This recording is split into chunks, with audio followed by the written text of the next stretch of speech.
Hello, everybody, and welcome to the show. I'm excited about today's show. So, today's show is going to be a little bit different. Yeah, we see everything that's happening around the world. We see what's occurring with tariffs. We see with the rise of socialism. We see all this economic disparity. And there's a lot of what I would say is misinformation out there.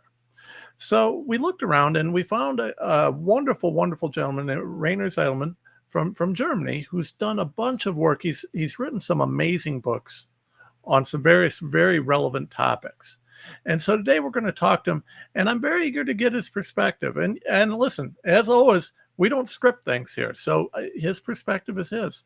I'm very eager to hear what it is and what he thinks about it as as a German citizen, and as someone who's done an immense amount of research and work in this stuff.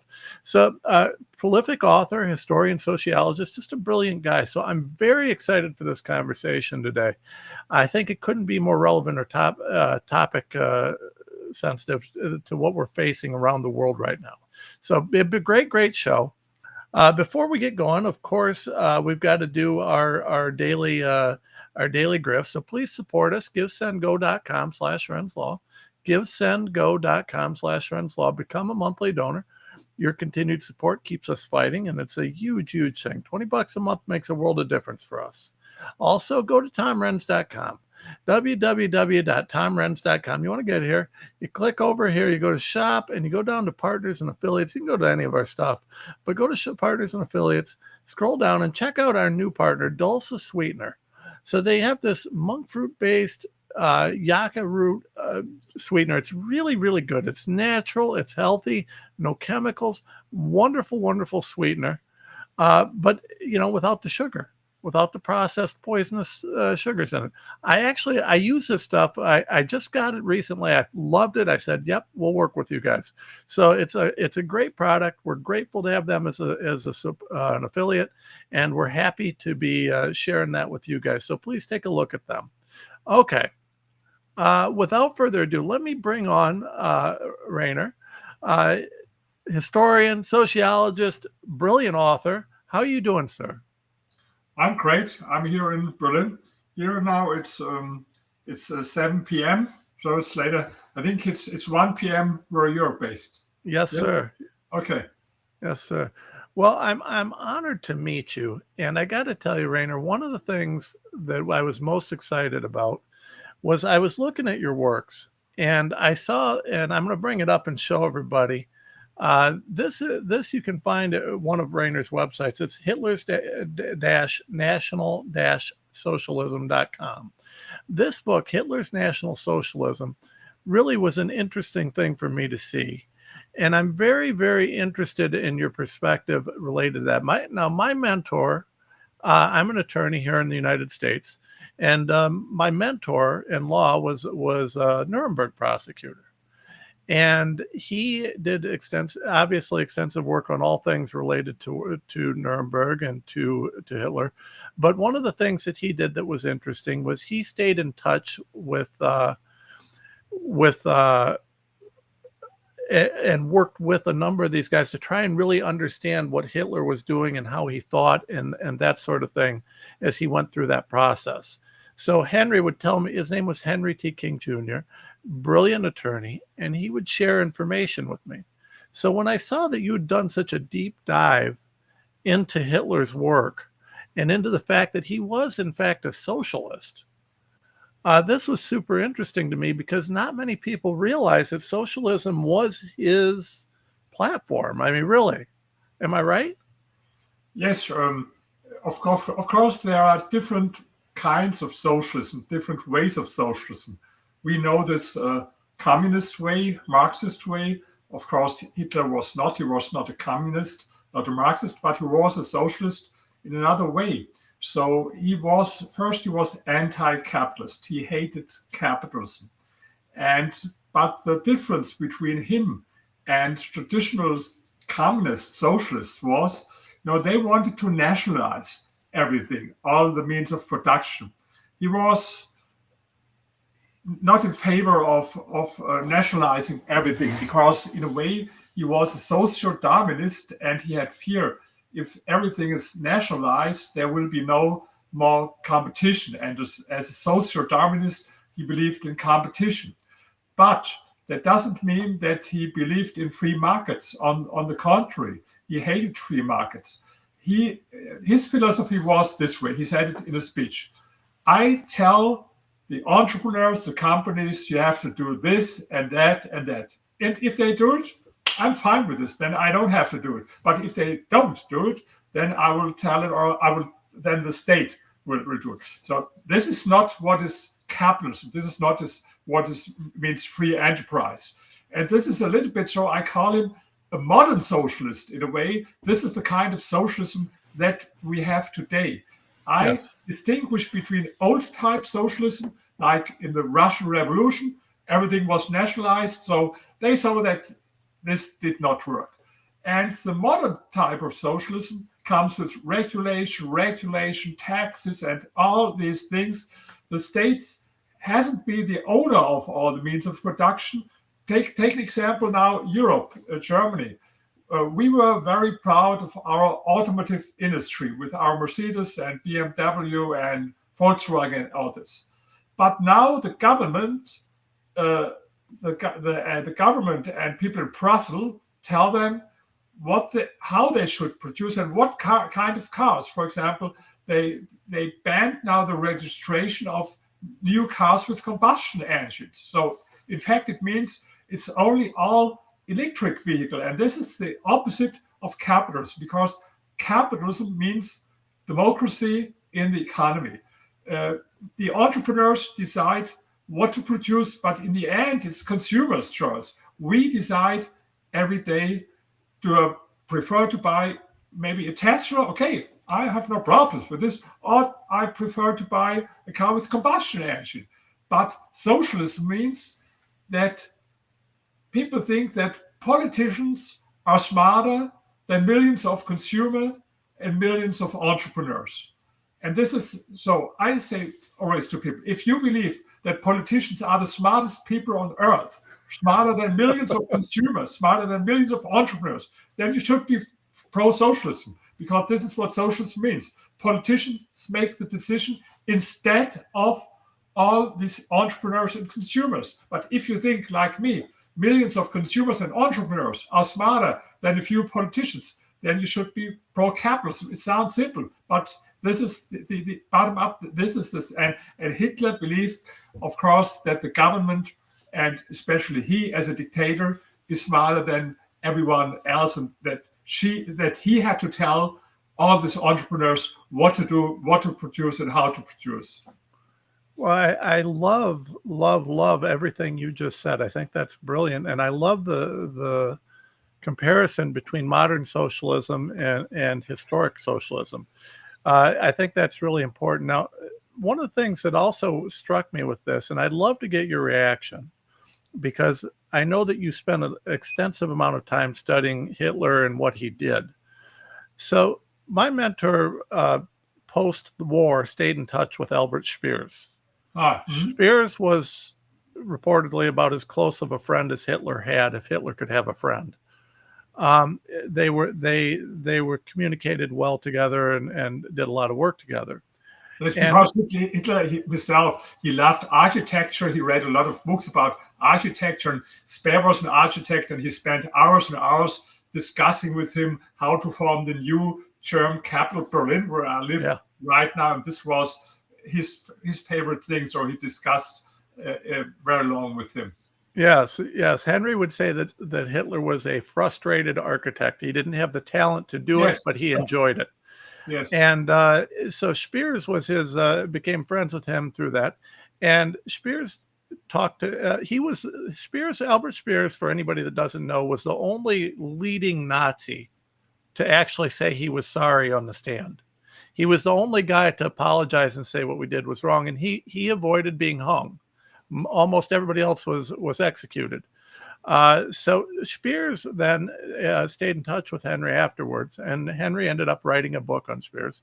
But Speers, as Henry explained to me, would describe Hitler as being very, very insecure about his power, and he took extensive steps to ensure that he was ultimately able to control everything and preserve his ability to control.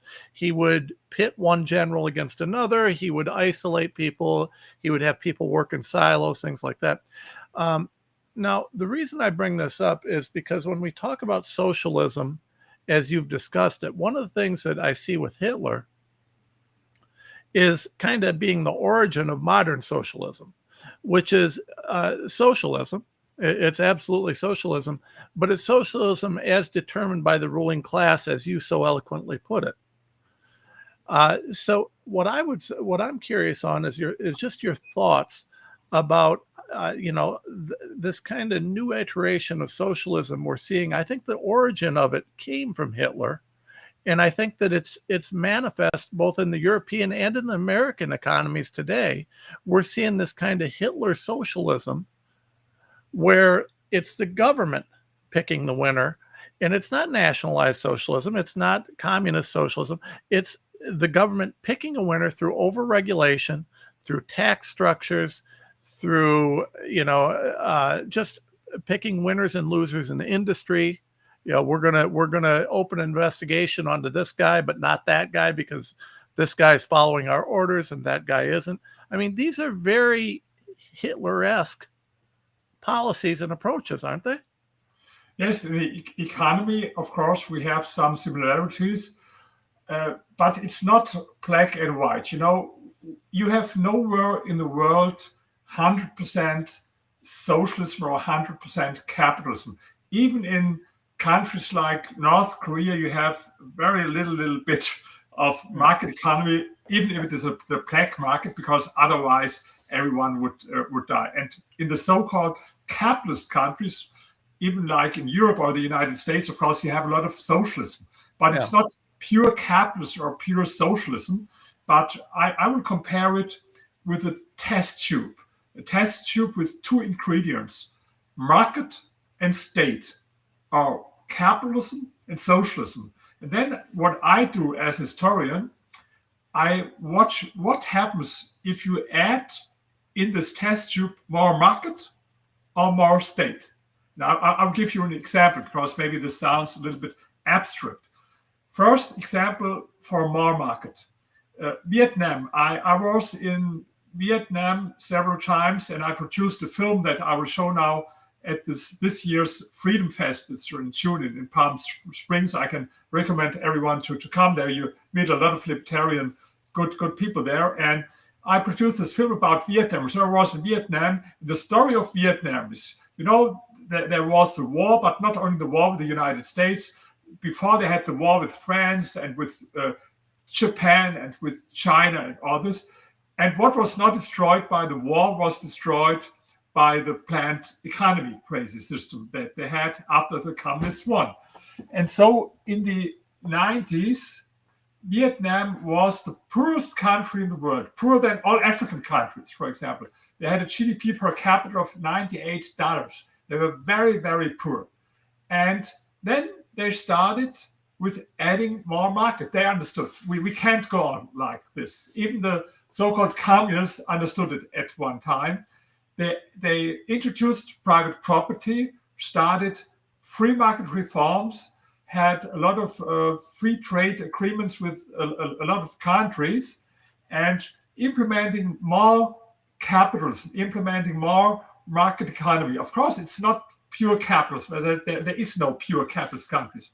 But this is what they did. And the result is that the number of people living in poverty in Vietnam decreased from 80% in the 90s, the beginning of the 90s, to 3% today, from 80% to 3%. And you see, this is even some drops of capitalism, even if it is not pure capitalism, it is like a wonder. And then I compare it. The other thing, remember my picture with the test tube with adding more market or adding more state? Let me give another example, adding more state. Venezuela was in the 70s one of the 20 richest countries in the world and the richest country in Latin America, Venezuela. Then they started with adding more state, government regulations, labor market regulations. And the situation became bad, but not extreme bad. It became worse and worse over the year. And then they made a big mistake. In the end of the 90s, they voted for Hugo Chavez. And the intellectuals all over the world, also in Europe and the United States, were enthusiastic about, they called it the socialism of the 21st century, because North Korea was not so attractive for people. But Venezuela, it sounded really like a new paradise.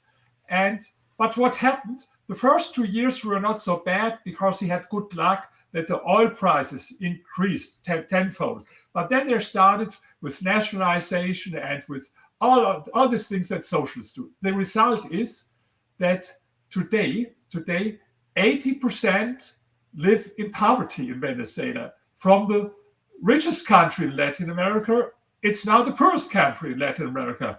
1/3 of the population fled from Venezuela. You know that. Some are even in the United States or in other, I've been in Chile or in Argentina, everywhere. So this is what happens if you add more market on the one hand, as they did in Vietnam, for example, or if they add more government, more state, as they did in Venezuela. And this is what I do as an historian.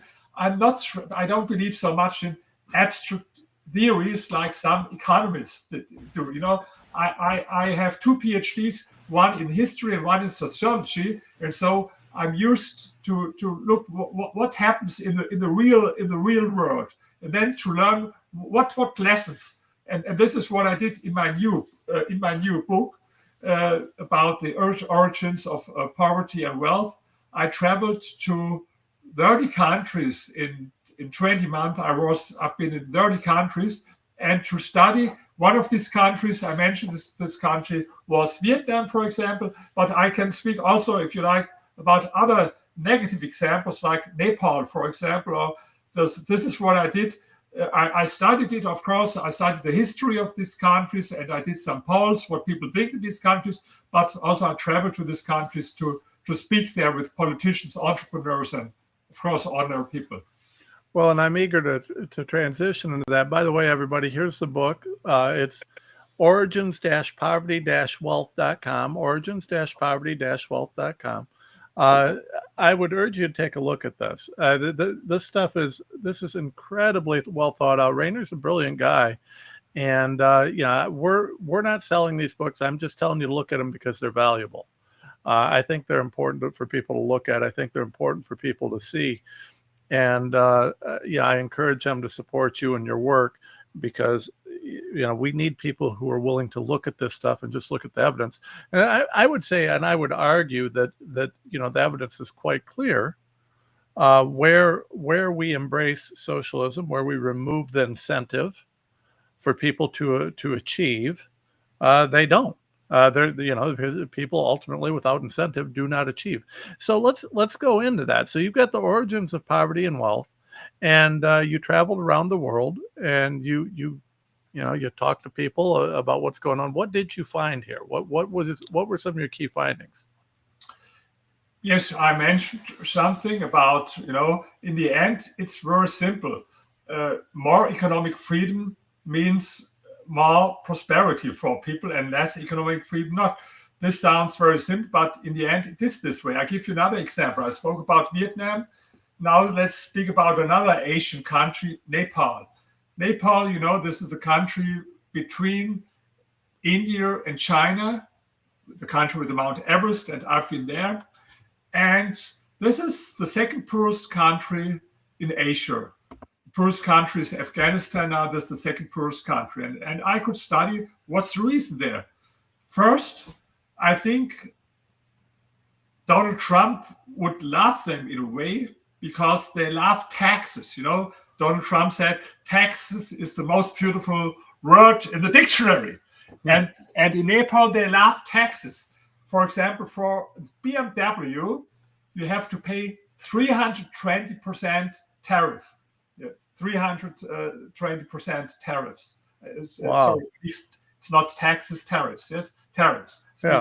So it means a BMW that you can buy in Germany for 80,000 euros or dollars, it's similar, you have to pay there 400,000. Of course, almost no one can afford it.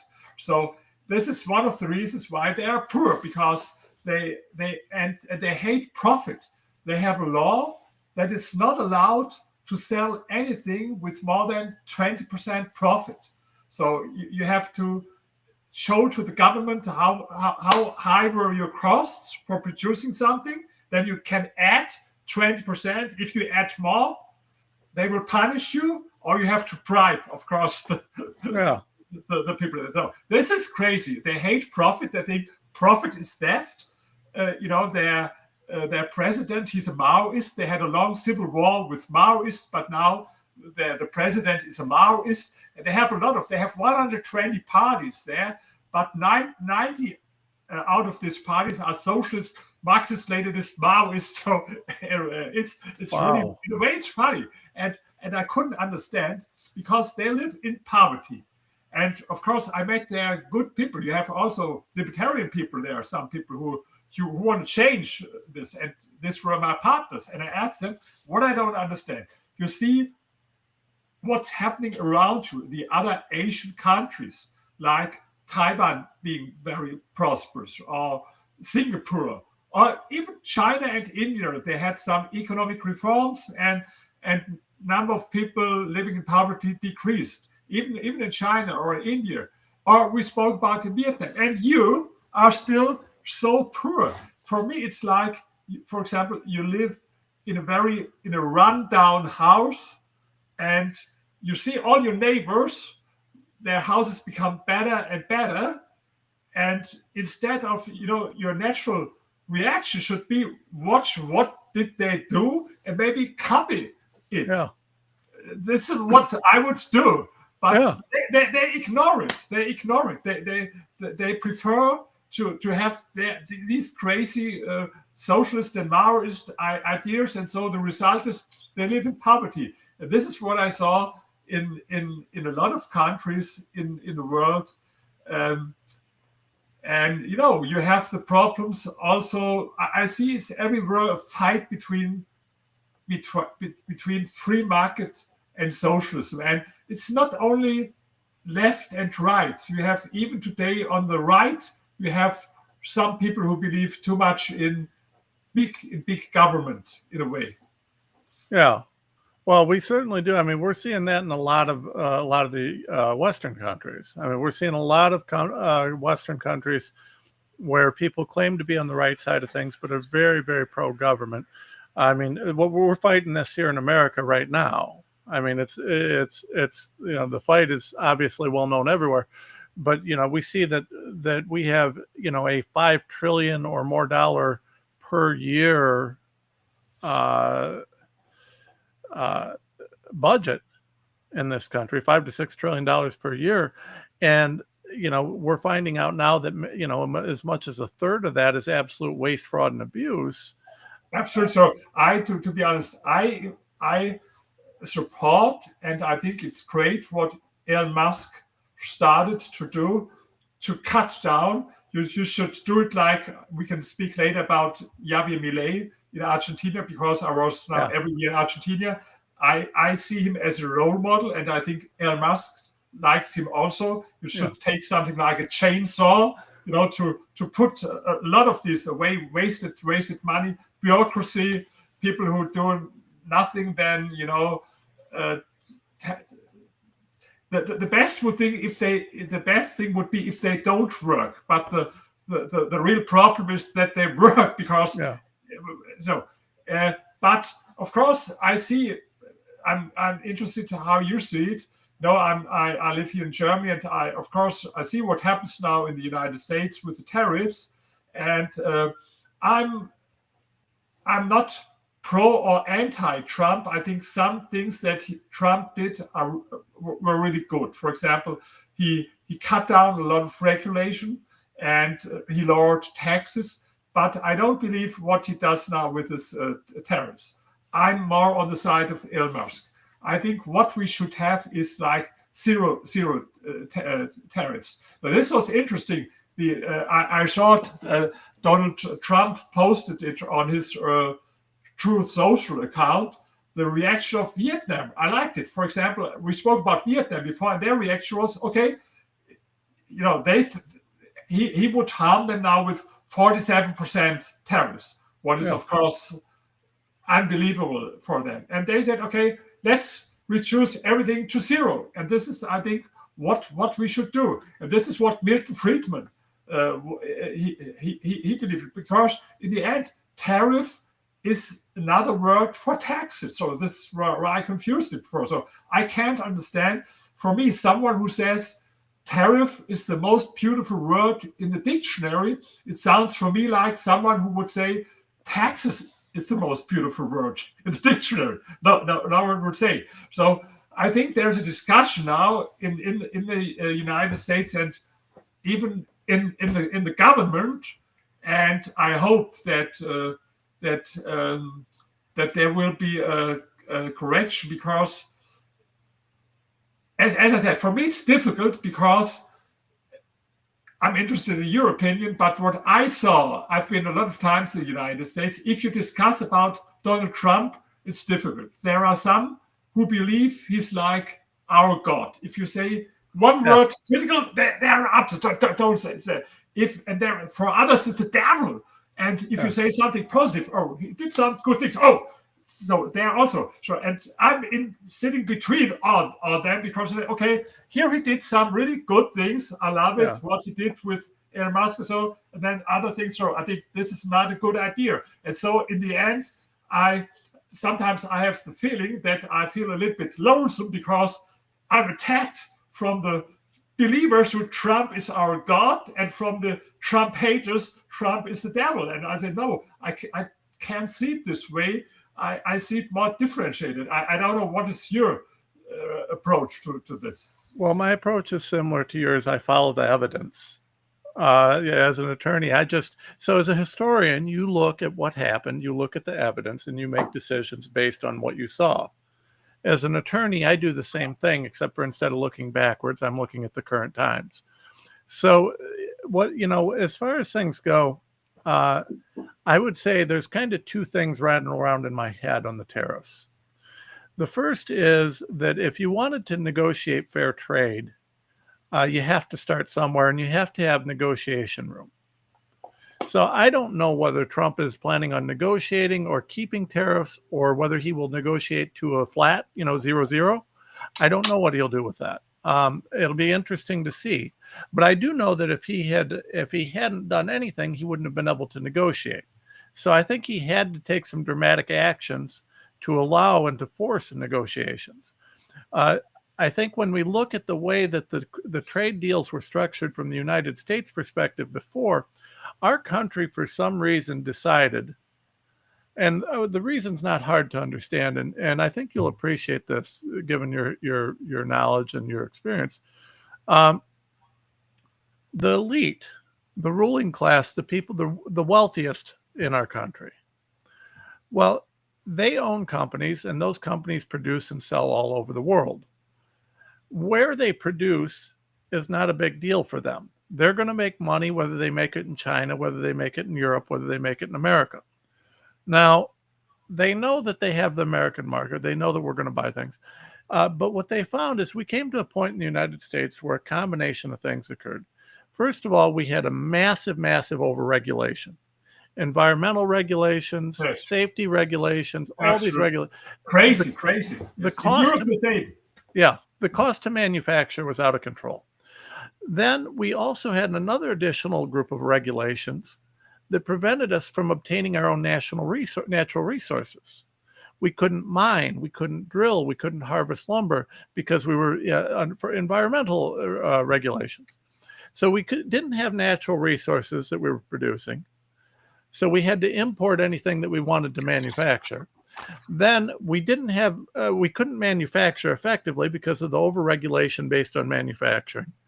And then our wages are high. Now, I'm okay with wages being fair, but those three things together made it so expensive to produce anything, to manufacture anything in America, that the billionaires that owned the biggest companies in the world that profited off of developing they made their money off of America. They made their money in America, and then they moved their factories overseas so they could maximize profit elsewhere. Well, we've continued to do that for so many years now that we really don't have much of a manufacturing base here in the US at all. We really produce almost nothing. We're unable to produce. I mean, especially under Biden, we couldn't drill for oil. We couldn't produce. We can't mine. There's no production of natural resources. There's very little that we produce here that's saleable around the world. So without the ability to trade, we're reliant on the dollar's strength to continue. Well, at the same time, the dollar has become weaker because we're running trade deficits, because we're overspending, because we got the petrodollar died. And you see the rise of BRICS and some of these global currency deals that are outside of the Swiss system. So the US dollar declined further. So we were coming to a point where I believe that the US economy would have collapsed entirely unless we did something. Trump has come in, and what he's done is he's reduced regulation dramatically and is continuing to, and at the same time is raising tariffs and forcing a more equitable playing field. Now he's doing half tariffs. So understand one of the things that's critical here is 47% is a huge tariff for Vietnam, but they're charging us 94. So it wasn't a full, it wasn't a point for point match. It was a half. Now what that did was that opened the door for negotiation. Now the question will. We will see. For example, Israel and Vietnam, they offered now zero taxes. So let's see how it works. But half a zero is zero. But I think the problem is I saw a speech where Donald Trump criticized that, for example, we in Germany don't buy so many American cars, and that Americans buy more German cars. But I think this has nothing to do with tariffs. But I hope you don't think it's impolite. But I think, especially in the past, we had the better cars. So you make great cars. Mercedes is the better car, and so produce great products, and then everyone will buy it. On the other hand, for example, you have much better all the iPhone of these products, or you have this Google, you have this Amazon, and all this American, and everyone. I use it every day, as most people. Amazon, Google, and iPhone. So I think this is capitalism. Let people decide. Let consumers decide. If people decide, I buy, for example, I prefer to buy the iPhone because it's better than European or maybe Asian products. People will do it. If they believe German car is better than some cars in America, let consumer decide. This is what I think. And I think the best way is to get, and this is what I support with Donald Trump, what he did to get rid of all these regulations. And you saw how the stock market reacted. The stock market reacted similar to me. In the first weeks, when Trump started with real great things, especially with Elon Musk, with his reducing things, and then the stock market just came up, and also dollar became stronger. And now, when they started with his tariffs, you see every day stock market comes down. And also, what's also bad for me, I'm invested in dollar. I have a lot of my investments in dollar, and so I like to have the dollar strong and not to have the dollar weak, because weak dollar means for me, when I think in euro, I lose money. So I want to have a strong dollar and a strong stock market. So we will see. I know some people say it's a special smart strategy in the end to come to zero tariff. It is like this way. To be honest, I have some doubts, but I would be happy if it is true, because then I think we would see, like, again, stock market will go up and well, and I agree with you. So you and I have very similar mindsets. I do agree with you that capitalism is the nature. I think that human nature is really represented well in capitalism, right? People in their own personal lives, they want to achieve, they want to reap the benefits of achieving, right? If they do the work, they want to reap the benefits of it. That's capitalism. And so I think that that very much mimics human nature. I think that's a critical thing, and it's universally true around the world. So I agree with you. And if we have universally zero tariffs, well, if Trump sticks with the half, well, half of zero is zero. So that would be, now the question is going to be, is he going to have a baseline tariff? And I don't know the answer to that. I guess we'll see. But I do agree with you that we're never going to win every product line. No one is ever going to be the best in every race. So that is the reality of things. And of course, every nation wants to protect their own interests. But at the end of the day, I don't think there is any more efficient or effective way to build a global community than for everybody to be on a fair playing field. And a fair playing field means that it is truly fair. Now, I would say this to you, and I'm curious your thoughts on this. Ultimately, the tariffs are one way of leveling a playing field, and I don't have another way when it comes to this. So let's take production in the United States or in Germany and compare it to production in China. So in a Chinese factory, you know as well as I do, you're going to be bribing the officials, but the officials are then going to look the other way when you have slave labor, child labor, environmental abuses, all the abuses that occur in a place like China. It is never going to be a fair playing field because they will not follow the rule of law in the same way that the Western nations will. So where you have a nation, and it doesn't have to be China. We don't have to pick on China, but pick your nation where you have human rights abuses and extensive corruption and those sorts of things. And you've traveled more than enough to know exactly what I'm talking about. How do you level the playing field in that situation, but for tariffs? Of course, you can change the whole world, and some countries are this way. They have different, for example, they have low wages on different reasons. But also, it's good for the consumers in the United States because you can get products much cheaper. And so this protectionism, this is what Milton Friedman said one time, and I admire him very much. He said protectionism protects one thing very good, protects consumers from cheap prices.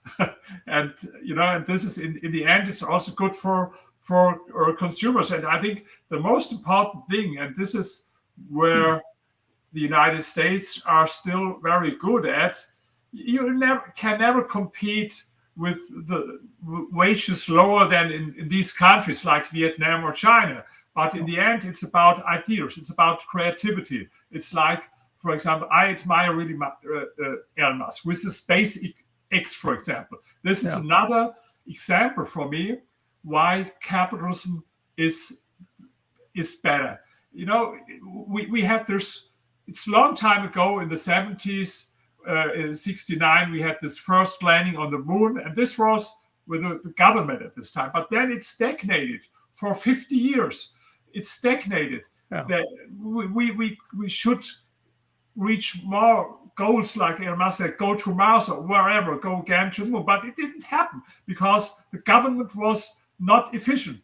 They had this space shuttle, and this was a total disaster with the space shuttle. This was, in the end, the result when government politicians think they know better what and how to do. And then this was a good thing in the United States. Then there was a competition starting with private companies, like from Jeff Bezos, for example, his company, Elon Musk, and a lot of private space companies now. And in the end, now we have a company as SpaceX, and it's amazing what he did with his reusable rocket.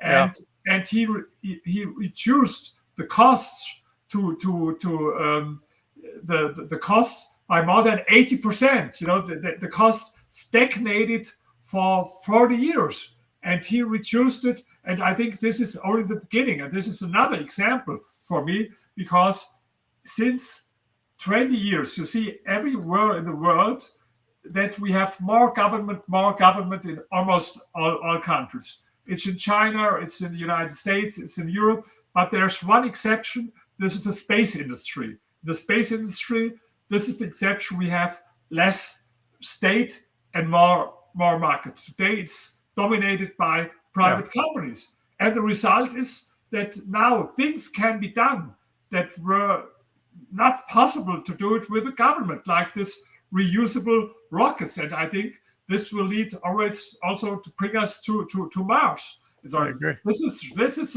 a perfect example that capitalism is the better system, because this was the result of competition. There was not only SpaceX, or there was, like, Richard Branson with his company that was not so successful. Jeff Bezos, we will see how successful he is with this. But there are other companies like Rocket Lab, hundreds of companies, and then it's competition.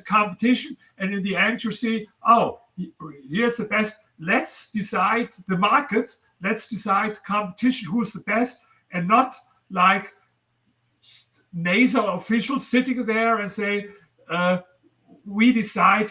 This was how they did it in the 70s. And sometimes it can work with the Saturn V. And this was a great thing in the 60s. It can work sometimes if you have good luck.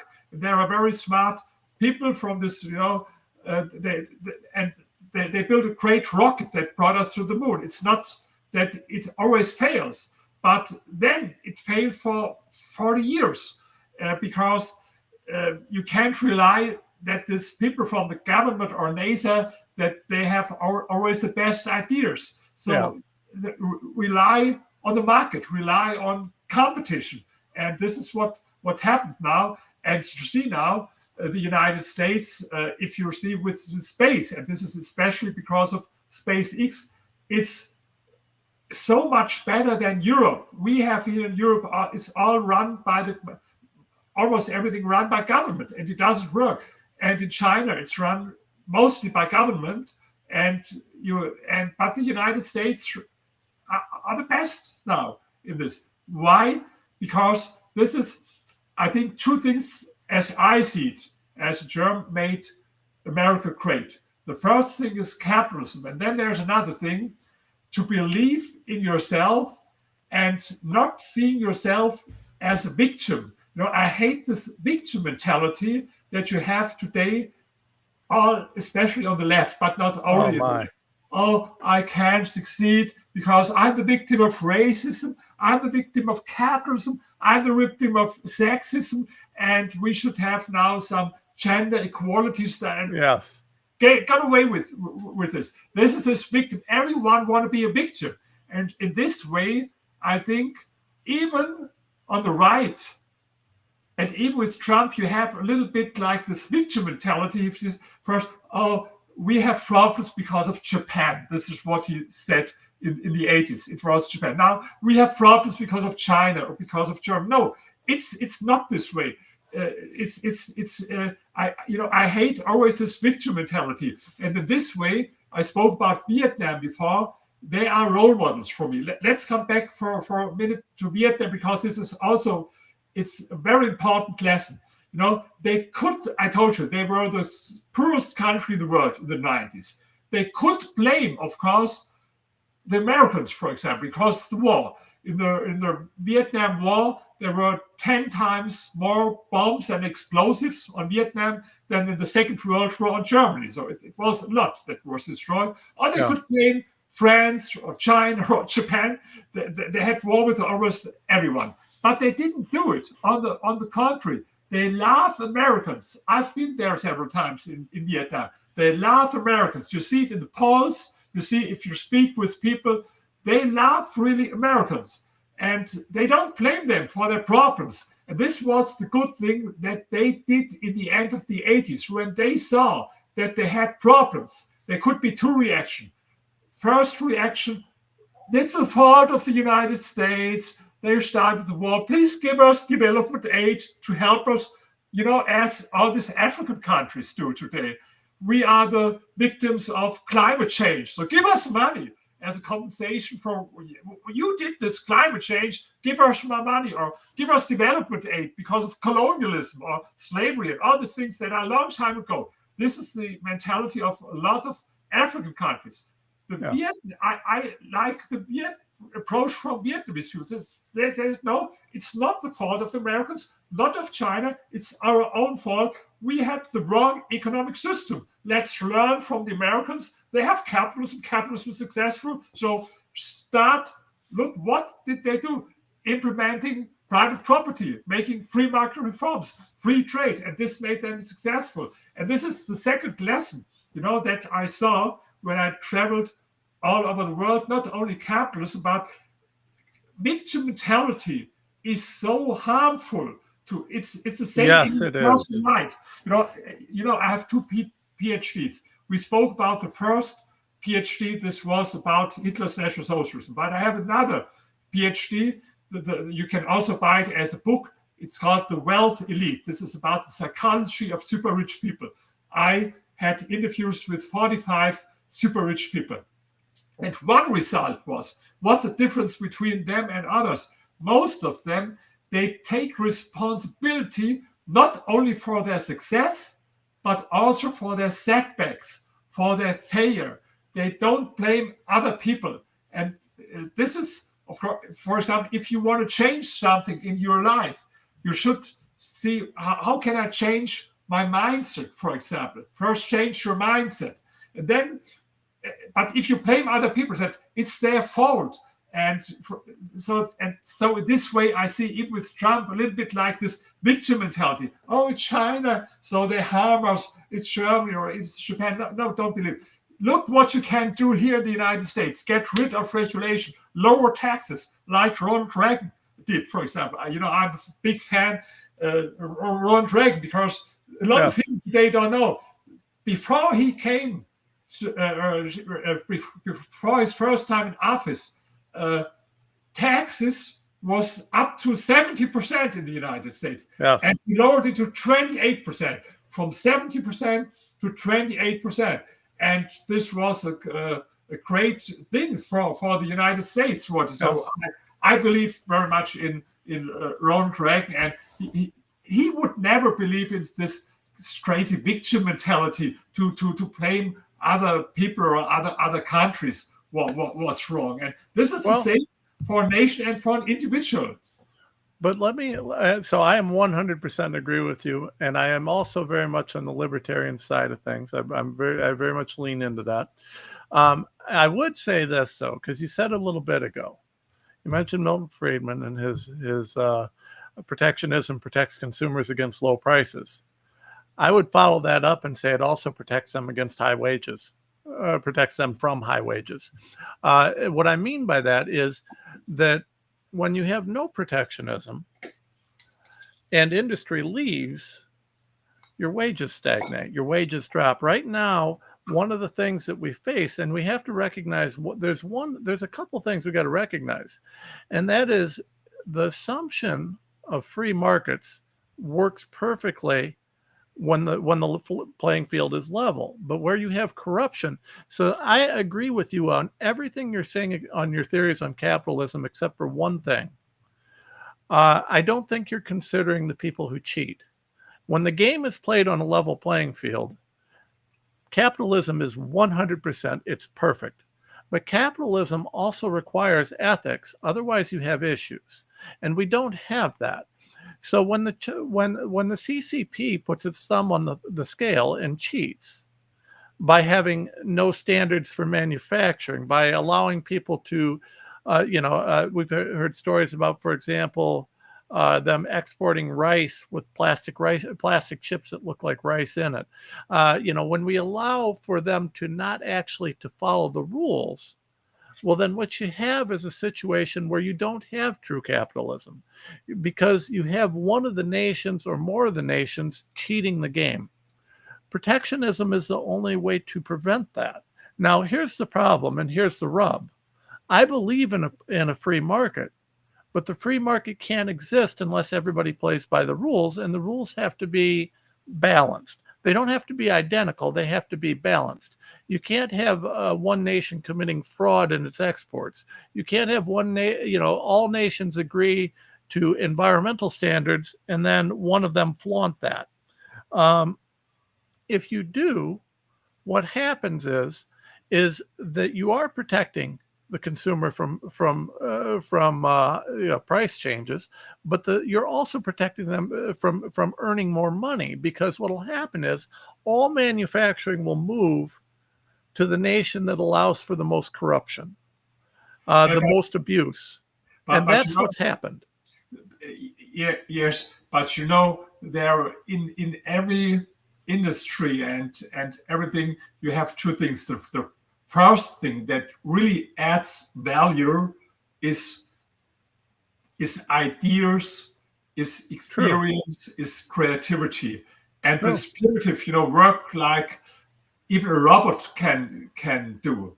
And for this low wage, this doesn't, it's important in a way, but it doesn't contribute so much. The real thing, and this is our strength, and this is the strength of a free land for free, like the United States should be, that with free mind, that you attract smart people from all over the world that have great ideas. So that, for example, Elon Musk is not American; he's from South Africa. South Africa in the beginning, but attracting people from all over the world, not this crazy people who want to rely on welfare like we have here in Germany. This is not the people we need, but people like from Asia or from countries where, and this is, the real secret, because they want to go to a country with freedom. I don't think that many of them want to go to China. True.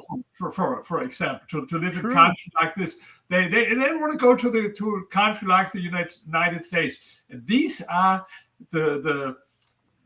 this is the you can never compete with the wages on the field if it is about this simple work that you can do as an assembly line, or work that can be done by a robot or something like this. True, but let me respond to that. That's true, but let's take Apple. You mentioned Apple because you use Apple. I use Apple. Yeah. We have brilliant ideas, an American company, but they manufacture their phones in China. They just had a report came out that said if they manufactured those phones in the U.S., initially these phones would probably cost anywhere up to $30,000 a phone to build.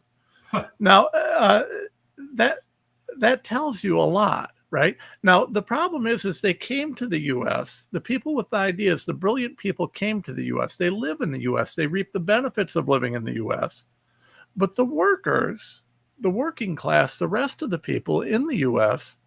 don't benefit, right? They're not going to that factory and making the wage. They're not getting that. That money is going into the pockets of a few, and the rest of the society doesn't have it. Now, what's happened as a result of that is in the U.S. is that universally that's consistent. And so what's happened is we have moved and moved and moved all of our core manufacturing, our core natural resource gathering, these things offshore, and we've become a service-based economy. Well, now as a service-based economy, we have nothing to trade. We have no need. We're irrelevant. And so we run the risk, and the value of the dollar is weak. Why is the value of the dollar weak? Well, because what is the dollar based on? We have nothing to trade. On a macroeconomic scale, the U.S. was strong because we made money off of each SWIFT transaction. So being the world's global reserve currency, we were able to maintain that strength through the petrodollar, but that deal is lost. Saudi Arabia is no longer part of that deal. And so we're now in a situation where the U.S. has offshored all of its core products. And so we have nothing of value to trade to make us relevant. And that's precisely because we had an unfair playing field. Had the playing field been fair, I believe that capitalism would have triumphed.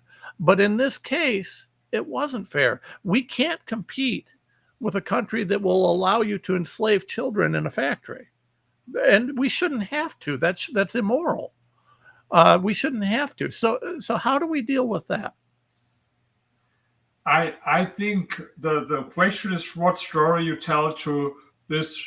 I understand the American workers uh, like in Detroit or wherever that were prosperous, and then it's really bad what happened there to them. But to tell them the truth is, in a globalized world, if you want to survive in a globalized world, you have to get more educated. So I think this is also a question of the education system. What I think it's not good in my country, Germany. It's also, I think, not good in the United States. You have some great universities, not in the social science stuff. They're all socialist, sir, but in other fields. But in general, the educational system, I think it's not. I think in a way it's even sometimes worse as in Germany. I have a friend who's German, but he lives now since 30 years in Orlando, and he's more American like most Americans. With migrants, he's 150%. Everything America's great, and Europe is bad. But when it came to education of his children, he sent them to Germany to the schools because he thought it's a better school system. Yeah. And I think this is the what this is always my mentality. There are some things that you can't change in the world, how workers are treated in China, for example, but focus on the things that you can change. And these are the things in your own country. You can get rid of all this regulation. You can get off all these government officials that you don't need. You can lower taxes, and you can spend better the money in the to support the educational system, because this is in the end the future. You have to be honest to this. You can send two different messages to this working class people in the United States. You tell them, "Oh, you're so poor. It's all this Chinese who does so bad, and they cause your problems." Or you can tell them, "Here, we are in another world order. We live in a globalized world. It's not enough what you learned with your skills. So you have to do something. Get your ass off. Yes, do something.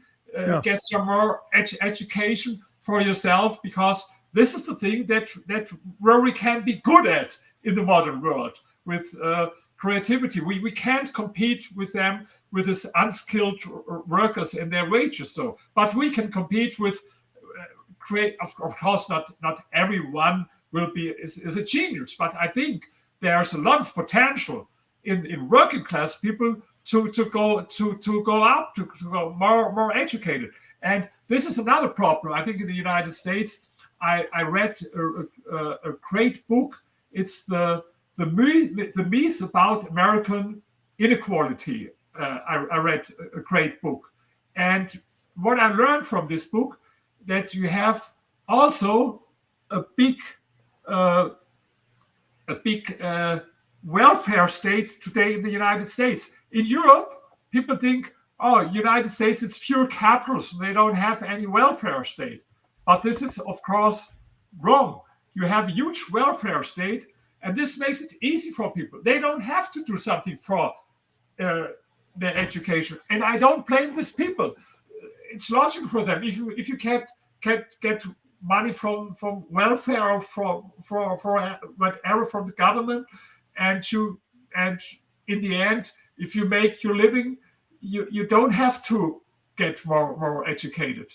This is but I see now there's a breaking news here. Trump pauses tariffs for 90 days, except for China. Yeah. So, this is always why we are talking breaking news. Something, and this is what I hope. I hope that it's not only for 90 days, because I think the stock market told Trump, no, this is not a great idea. What you're doing now, it's a meltdown on the stock market, and so I think, of course, and if I want to make a prediction, I think Trump is smart in a way. I don't want to bet about it, but if I should bet, I don't think that he will go on. I don't think that it's only for 90 days, but we will see. We will see. And Rainer, we've come up to the end of the show, but I want to thank you. I really enjoyed the conversation, and I hope we can have you. Absolutely. I hope we can have you back. And it's really, your work is fascinating. I hope people will follow you. I hope they'll support you. I hope they'll check it out. And I appreciate everybody listening and watching. And thank you guys for joining us. We'll be back tomorrow. And thank you again, Rainer. Thank you. Maybe I can recommend something. Maybe I can see you there. I mentioned Freedom Fest. I love it. Do you know Freedom Fest? I don't. Tell us quick. Pardon?